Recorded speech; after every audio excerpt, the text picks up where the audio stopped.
We said, no matter how many you are killing, you will never shut the voices of women.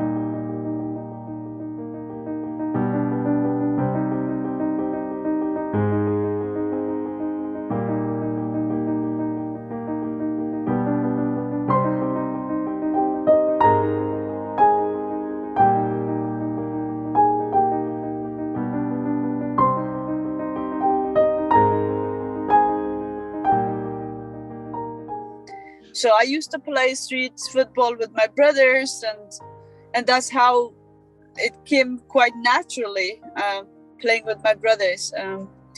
But like growing up, it changed from just playing football to from like having fun and enjoying the game to taking football as a tool for a mission, and that was to stand for my right as a woman and for the right of the other women in my country. Like growing up in Afghanistan, as I mentioned before, that to a certain age, the girls and boys can play together. But because when they turn to more teenager and feminine look-alike, then there is a lot of challenges in society, in the community, that are pushing women and girls to stay home and do the things that is like the society decided for women, that is the things that is for women. For example, cleaning, washing, staying at home, cooking. So they were pushing me a lot to stay at home and not play with my brothers. And then I didn't give up because I wanted to continue playing football, and I didn't like going in the kitchen and cooking. So I took the ball and went to school, and I started because the girls and boys school was separated. So we started playing football secretly in the backyard of school, where I was getting some of the women girls to come and play with me, and that's how it started. Secretly, because we didn't want people to know about us. We didn't play to learn the football skills. We didn't play for the sake of football. We came together to stand as a unit, to stand strong, but also to change the picture and mindset in our culture that says women should not be part of not part of the population. So I faced a lot of challenges, many risks, death threats. I was many times attacked physically, also mentally.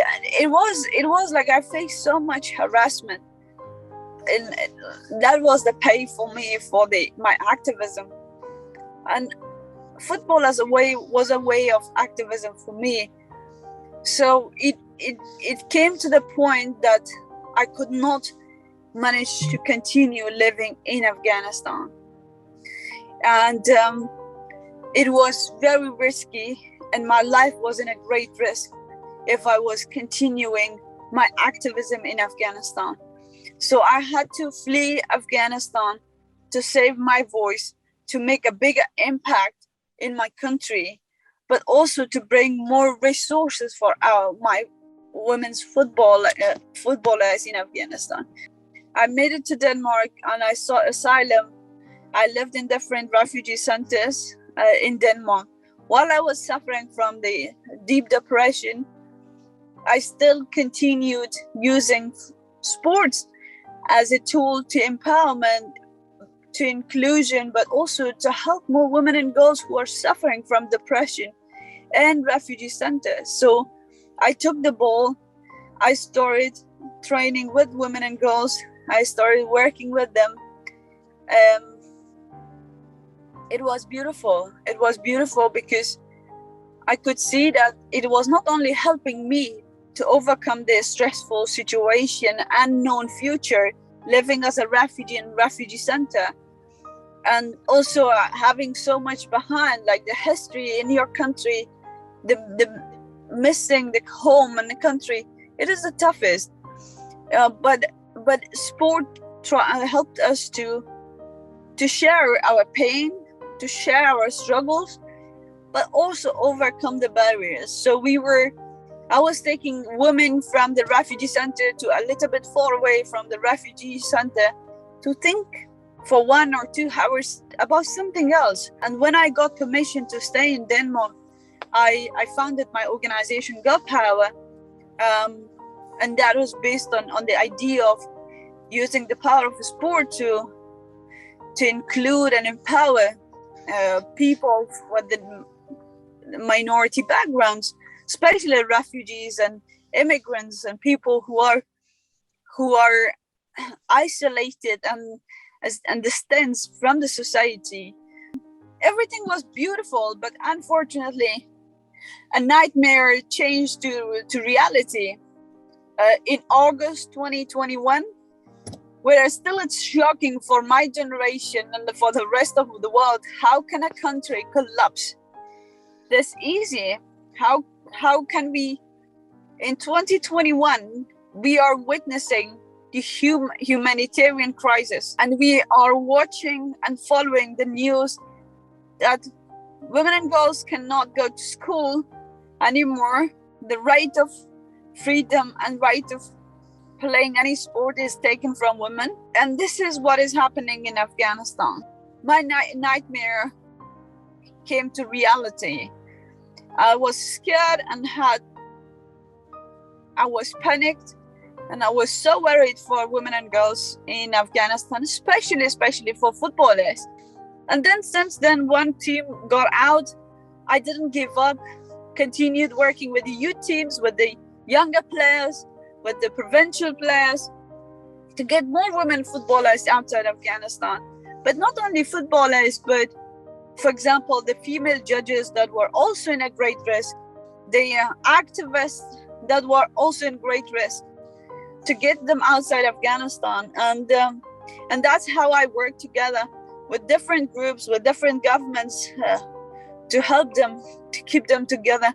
And then since August till now, I'm still working together.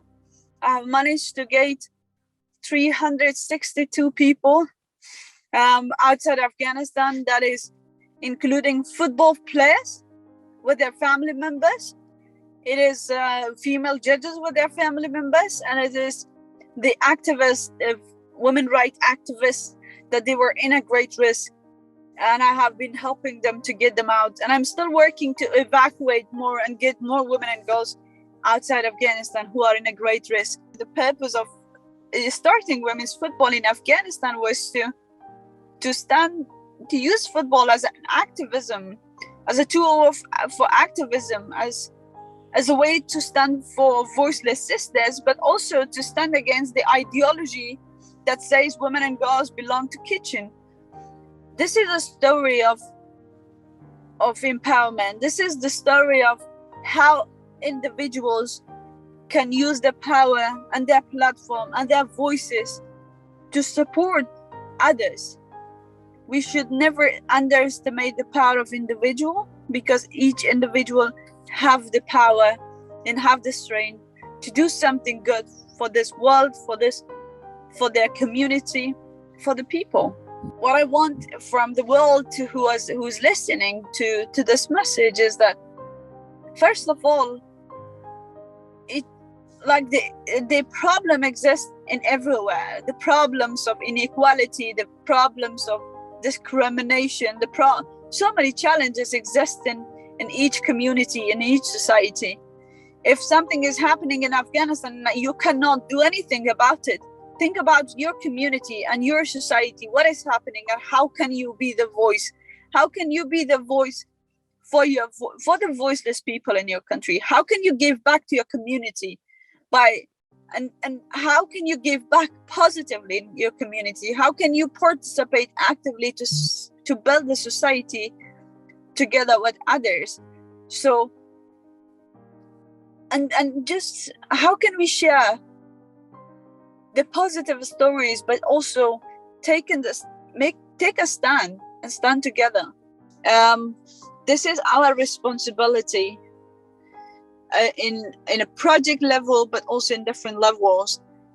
That as mentioned, to use the power of sport to encourage people to come together and united, to promote inclusion, to promote acceptance, to promote the beauty of sport that empowers people, but also includes. We are beautiful with different colors. We are beautiful with different beliefs. We are beautiful because we are different, and we are not all looking the same. And the inclusion should be main part.